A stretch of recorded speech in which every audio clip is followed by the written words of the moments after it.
Ils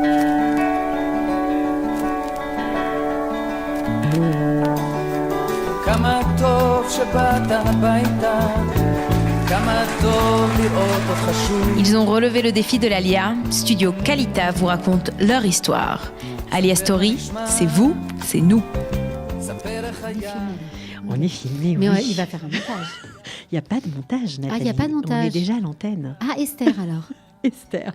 Alors, on est ensemble, vous voyez, comme quoi on est naturel et on ne vous cache rien. Donc, on est ensemble pour une Alia Story, celle d'Esther Cohen. Elle a changé de prénom, donc j'ai un peu de mal, mais elle va nous expliquer pourquoi. Elle était chef d'entreprise pendant de nombreuses années en France, designer de formation, et elle est en Israël depuis 3 ans. Ça va, Esther? Ouais. Ça va être dur pour moi de t'appeler Esther. Si tu n'arrives pas, tu peux m'appeler Nathalie. D'accord, bon, ok. Donc, tu es arrivée en Israël il y a 3 ans. C'était un long parcours d'arriver ici. Ça n'a pas été évident. C'est pas que c'était un long parcours, c'était un long rêve d'arriver jusqu'ici. Je l'ai rêvé de nombreuses années et ça n'a pas été possible jusqu'à il y a 3 ans. Alors, tu es née au Maroc. Je suis née au Maroc. Et tu es passée par le Canada. Ouais, Montréal. Tu as vécu combien de temps là-bas? J'ai vécu 6 années, de l'âge de 4 ans à 10 ans. Ok. Et puis après, tes parents sont partis en France. Voilà, en France. Ok, tu as grandi J'ai grandi à en Paris. France. Mais j'étais pas vraiment attachée à... J'étais toujours attachée à Israël, en fait. Parce que Maroc, j'ai vécu bébé, après Canada. Et je me suis jamais attachée à la France, en vérité. Ok, dans ton cœur, tu avais toujours un Israël, rêve. Ouais, Israël. Ok. Alors, avant d'arriver à la concrétisation de ce rêve, juste pour en savoir un petit peu plus sur toi, tu as été chef d'entreprise pendant plus de 25 ans, on va dire. Qu'est-ce que tu faisais exactement? Alors, en fait, j'étais directrice de filiale en France d'un groupe, d'abord un groupe belge et ensuite un groupe chinois. Et j'étais en charge de designer et commercialiser des produits qui sont offerts en cadeau. Mes clients, c'était les gros groupes de cosmétiques. L'Oréal, avec des marques comme Lancôme, Armani, etc. Le groupe Coty, alors le groupe Coty, Balenciaga, Chloé, les produits Lancaster, Clarins, Shiseido, donc tous ces groupes-là. Et en fait, quand chacun achète un parfum en général, il reçoit, pour un certain montant d'achat, il reçoit un petit cadeau, une petite trousse de toilette, un sac solaire, des bijoux, etc. C'était des cadeaux qui étaient offerts aux clients, voilà, qui achetaient. Des cadeaux qui étaient offerts aux clients. Okay. Donc, on était briefés par ces sociétés qui voulaient toujours, à travers le produit, véhiculer l'ADN de la marque. Donc, Clarins, c'était par exemple des produits plus nature, Lancôme, plus glamour. Donc, on devait identifier bien les marques avec lesquelles on travaillait et retranscrire dans le produit cette marque-là. Alors, pour réaliser ce travail, on va dire que c'était quand même une success story pour toi, parce que ça a très bien marché. Ouais, les 25 années, ça a très bien marché. C'est un métier qui a énormément évolué, et aujourd'hui, c'est très difficile de rentrer dans ce métier-là, parce qu'il y a très peu d'élus, de fournisseurs élus. Des fournisseurs en général historiques qui sont restés dans la course. Il y a une certaine fidélité des marques à leurs prestataires. Non, c'est pas ça. C'est que plus les années avançaient, plus les process se mettent en place et plus les sociétés sont exigeantes, les gros groupes exigent. Avant, on avait une relation humaine avec les acheteurs. On pouvait aller boire un café avec eux, ils nous donnaient des briefs. Maintenant, non, c'est fini. Maintenant, il faut que tu montres... Et il faut que tu sois audité pendant 2 ans avant de rentrer dans un groupe. Donc, c'est fini. Alors, tu avais quand même un chiffre d'affaires de 10 millions d'euros.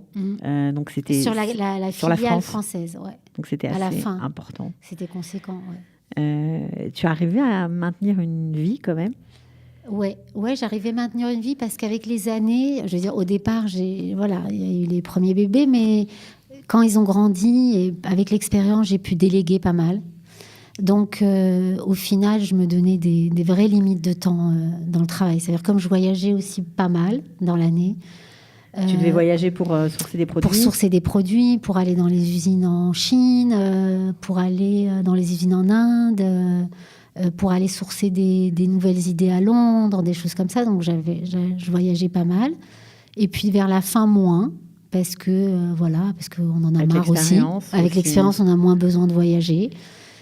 On a Internet, donc voilà. Tu as aimé ce que tu faisais? J'adorais parce que j'avais la partie kiffante, on va dire. C'est-à-dire j'avais pas les sous. Enfin, comme je dirigeais cette filiale-là, j'avais derrière une machine de guerre qui gérait les finances, la logistique, etc. Et moi, je m'éclatais dans le sens où j'allais voir les clients, où je créais.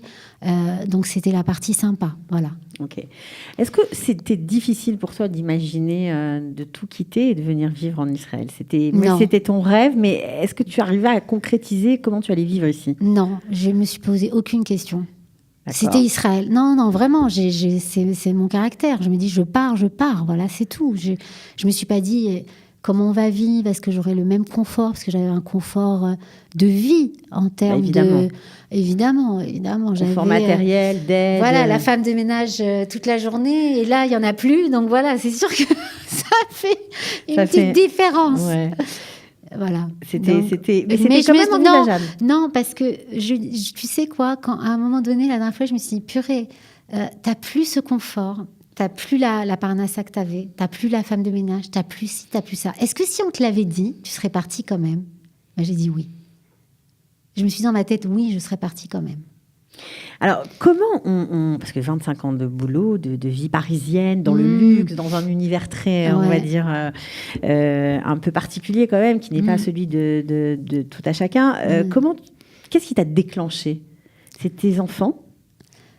Non, comme je t'ai dit, j'ai toujours voulu partir. Seulement, ça n'a pas été possible parce que il y avait toujours des événements qui faisaient que je devais rester encore une année de plus en France, et une année de plus, et une année de plus. L'Alia était programmée depuis 15 ans? Ça fait 15 ans que je fais les voyages, que je viens voir des maisons, que je veux venir, et qu'on vient tout le temps en vacances voir nos amis, et qu'on ne rêvait que de venir. Et nos amis disaient, bon, ils y croyaient plus, parce que chaque année, on disait, on vient. Et ça se faisait pas. Mina Shamaim, évidemment, c'était pas le moment, c'était pas Shah Tova, c'est tout. D'accord. Alors, quand même, le concret, parce qu'on comprend que vous êtes très spirituel, c'est tout à ton honneur, voilà. Mais le concret, c'est quoi? C'est ta fille qui t'a déclenché? T'as une grande fille qui étudie en Israël? J'ai poussé ma fille qui a eu son bac jeune à venir faire sa mérina ici et démarrer ses études ici. Pourquoi? Parce que je pensais que si elle commençait en France, on la laisserait jamais seule en France. Donc, on la laisserait peut-être une année, 2 années, et on espérait venir le plus rapidement possible. Seule en Israël? Mais seule en Israël, on pouvait la laisser. Mais seule en France, on ne pouvait pas la laisser. C'était inimaginable. Donc, pour toi, si elle commençait des études en Israël, il n'y avait plus d'Alia? En France, tu veux dire? Ouais. Ben non. En France, pardon. On aurait été obligé de l'attendre. Sauf si elle se mariait, évidemment. Mais elle était jeune. Elle est arrivée jeune. Ok, donc finalement, tu suis ta fille, tu ramènes tout le monde, les enfants, etc. Pas moi, je suis amenée ici par Rabbi Nachman. Alors c'est très intéressant parce qu'on voit souvent des gens qui font leur alia et qui changent de métier, qui changent de vie, qui changent d'identité, de prénom. Alors toi, tu t'as toujours appelé Nathalie. Aujourd'hui, tu t'appelles Esther. Ça veut dire quoi ce changement? Quand on fait l'alia, on oublie ce qu'on est, on fait un X. Non, parce que quand j'étais jeune, j'avais pas de nom hébreu. Donc j'étais petite, j'avais 8 ans, et bon, la reine Esther, je rêvais quoi. Donc on m'a dit à l'école, il faut que tu aies un nom hébreu. Donc moi j'ai choisi Esther. Ok. Mais en France, on m'appelait Nathalie. Quand je suis arrivée ici, sur mon passeport, on m'a dit, tu veux qu'on mette quoi? Je dis, et ça y est, je vais pouvoir avoir mon vrai nom, en vérité. Pas que je change de nom. Et donc, tous ceux que je commençais à connaître et côtoyer ici en Israël, je leur disais Esther, directement. Les autres, comme toi, tu as du mal à appeler Nathalie, tu m'as toujours connue sous Nathalie, mais pour les autres, c'est mon nom et je me l'approprie chaque jour. Alors, tu m'as raconté une histoire émouvante par rapport à Rabbi Nachman que tu as aussi plus approfondie en Israël, parce que monter en Israël, il y a une montée physique, mais il y a aussi parfois, comme c'est ton cas, une montée spirituelle, puisque tu es une fan de Rabbi Nachman, on peut le dire. Ouais. Voilà. Businesswoman, mais aussi fan de Rabbi Nachman, il y a les deux. Et donc, tu m'as raconté une jolie histoire. Je t'ai raconté. Sur ton prénom. Sur mon prénom, en fait. Donc, Esther, quand la première et la dernière lettre d'Esther correspond à une phrase de la Torah qui est Ernachir et Shir Adonai al Admat Nacher. Qui veut dire Qui veut dire, comment est-ce que tu peux la traduire mieux que moi? Non, mais vas-y, je t'en prie. Comment est-ce que je prierai ton nom sur une terre étrangère? Et donc, c'est une phrase qu'on dit en général à la fin de sa Hamida. Et moi, quand je la disais en France, je me disais, quelle sera ma prière en Israël quand j'accéderai à Israël? Qu'est-ce qu'elle va être? Elle pourrait être que plus vérité, en fait. Et donc, voilà. Donc, j'ai toujours dit mon nom, en fait, chaque jour. Chaque jour de la Hamida, je disais mon nom, Ernachir Etcha. Et en fait, donc après 1 an avant de faire mon Aliyah, j'y arrivais pas. Et donc, j'ai eu, Baruch Hashem, le chesed d'aller à Ouman, que je pensais une ville inaccessible dans le monde, dans mon esprit. Et puis, j'ai voyagé. Et donc, en arrivant à Ouman, j'ai été sur la tombe de Rabbi Nachman. Et il a fait cette promesse que si on lisait le Tikkun HaKlali et qu'on mettait une pièce de Tzedaka, alors il pourrait nous sortir... Le Tikkun HaKlali, c'est une prière. C'est une prière de 10 psaumes, des 10 psaumes de Télim que lui, il a révélé.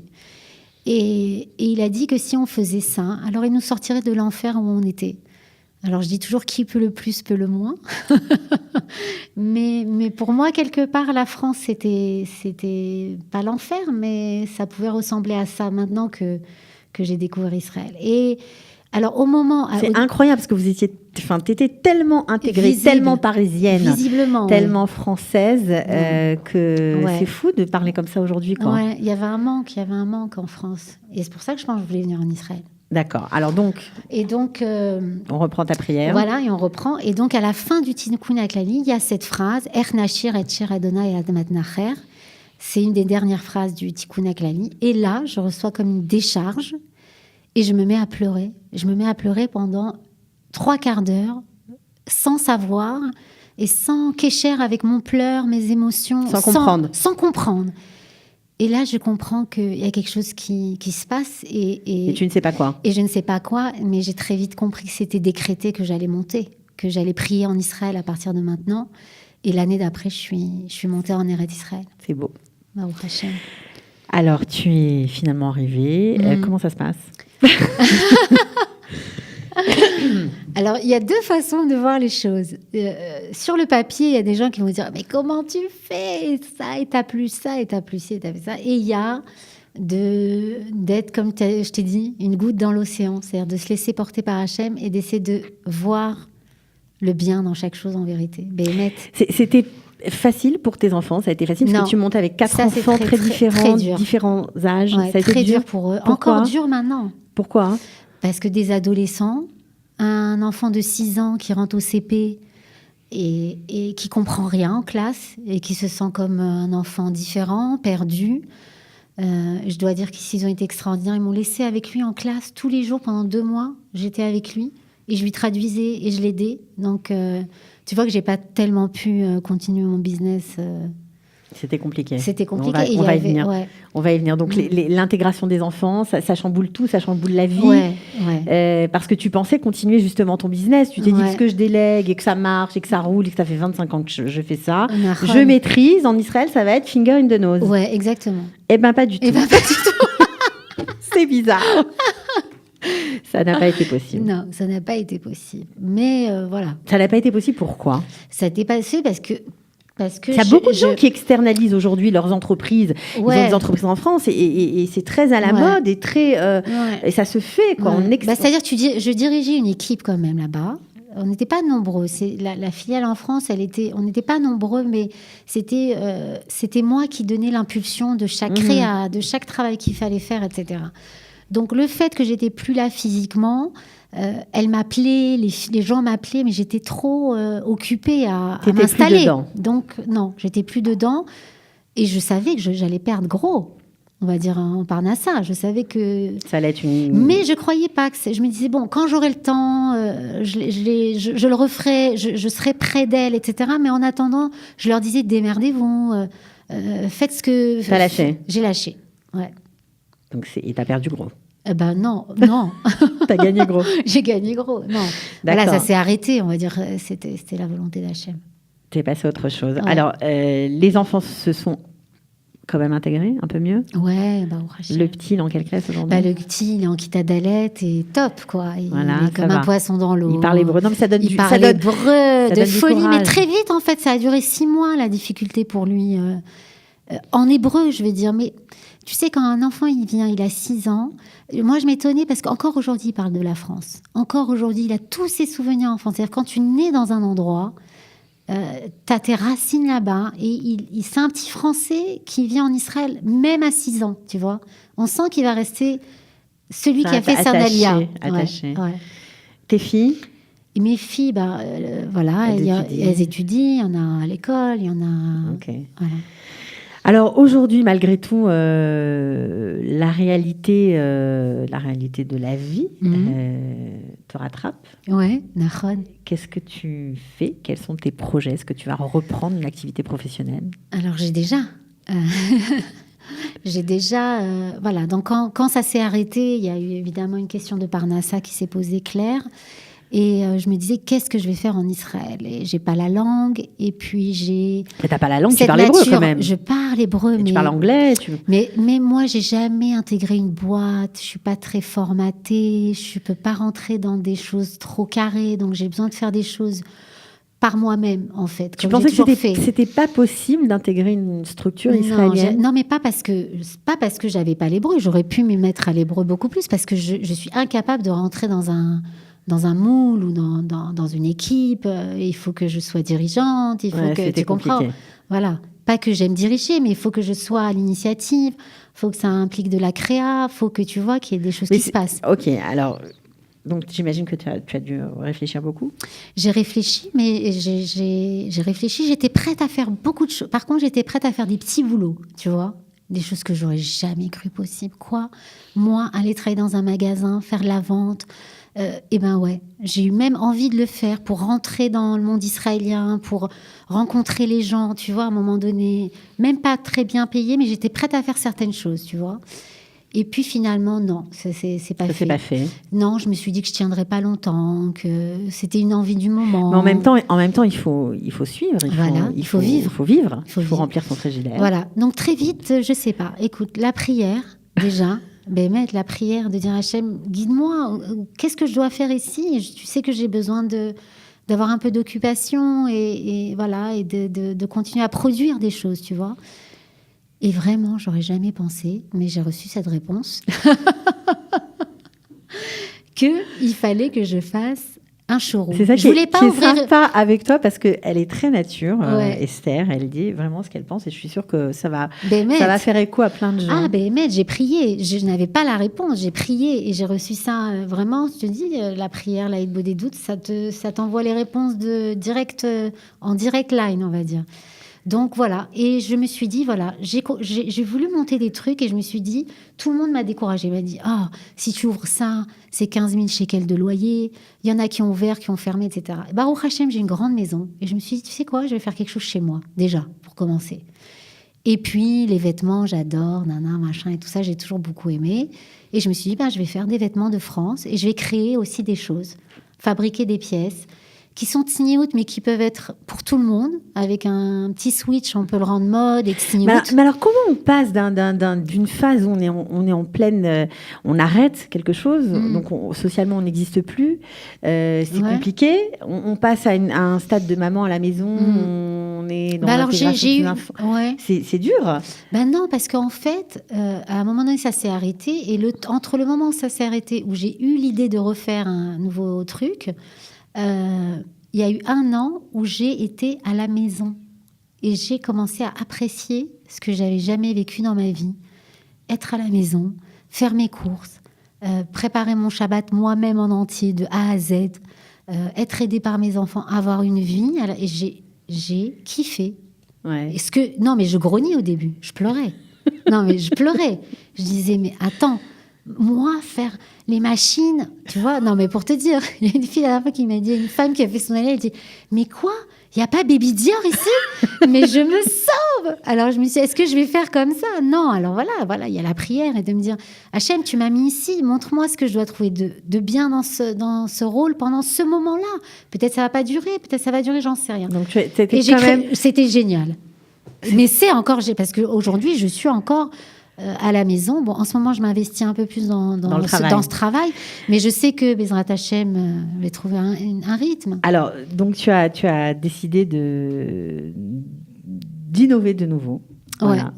Et de te lancer dans une nouvelle aventure professionnelle. Voilà. Avec ce que tu savais faire, en fait.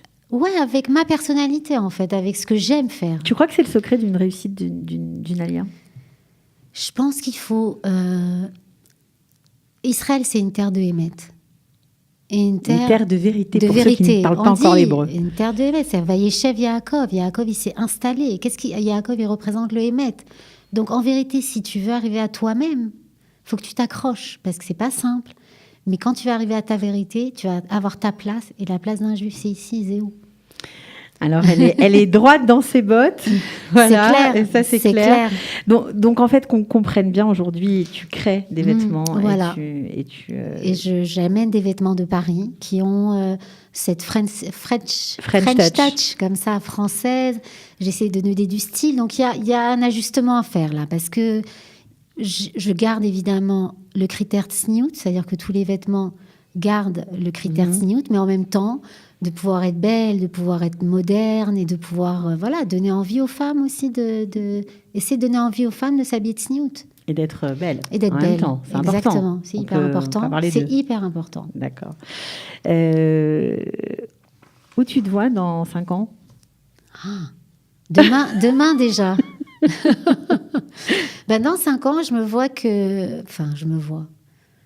rien. J'espère que je vais marier mes enfants, qu'on sera en santé. Voilà, c'est tout. T'es arrivé à bon port. T'as posé tes valises. Ouais, Baruch Hashem.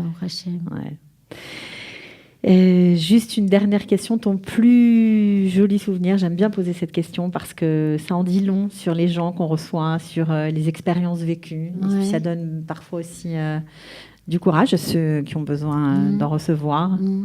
Mon plus beau souvenir de l'Alia? Depuis que tu es là? C'est quand je vais au Kotel, voilà, ou que je me dis, je prends ma voiture, je peux aller à Rabbi Shimon Bar Yochai en 2 heures, voilà, c'est mon kiff. Et ben voilà, c'est ça qui est beau chez nous, parce que les personnalités sont multiples, sont diverses, sont complètes, on va dire. En tout cas, voilà, c'est ton cas. Tu as plein de casquettes et un joli chapeau d'ailleurs. Qu'on a essayé de mettre avec le casque. J'espère que je n'aurai pas été trop... Non, ça va très bien. En tout cas, merci d'être venu. Ouais. Alors, ça s'appelle comment, ce showroom? Parce qu'on Alors, ce showroom, c'est Echel Arba. Vous pouvez suivre un peu Enfin, là, on commence. Donc, on est sur Facebook et sur Instagram, Echel Arba. Et vous allez voir, il y en a pour tous les goûts. Et les femmes qui sont déjà venues ont adoré. Elles ont adoré et elles ont dit waouh, enfin un nouveau truc. On s'en fout de dire ça sur Zara parce qu'ils ont déjà tout ce qu'il faut. Enfin un nouveau concept où on peut trouver des vêtements mode, sniout, qui est pas Zara, et voilà, quelque chose d'un peu unique, particulier. Eh ben, c'est encore un nouvel apport de l'Alia de France à la société israélienne. On espère que ce showroom s'agrandira et que, pourquoi pas, on vous trouvera un peu partout en Israël et ailleurs. On ne sait pas, la vie est pleine de surprises. En tout cas, merci beaucoup Esther. Donc, et à très bientôt. Merci beaucoup. Ciao, bye.